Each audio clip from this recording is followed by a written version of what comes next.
আমাদের তো এমনি গরমের দিনে সোয়েট হয়, তারপরে ক্রিম জাতীয় অয়েল জাতীয় জিনিস কম ইউজ করি। আর উইন্টারে আমরা কি করি, উইন্টারে সবসময় আমরা ক্রিম জাতীয় জিনিস, ড্রাই, এমনি স্কিন ড্রাই হয়ে যায়। সো আমাদের ওয়াটার প্রুফ মেকআপ, যেটা সোয়েট প্রুফ বলছে, ওয়াটার রেজিস্ট্যান্স মেকআপ, তো ওটাতে আমাদের ম্যাট ফিনিশ চাই, ওয়াটার বেস চাই।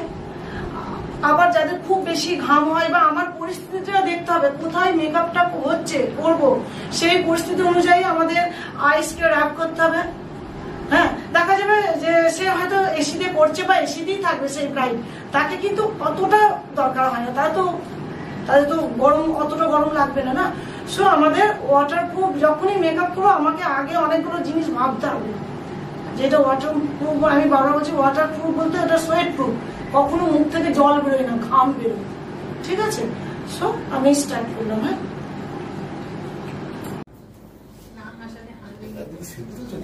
না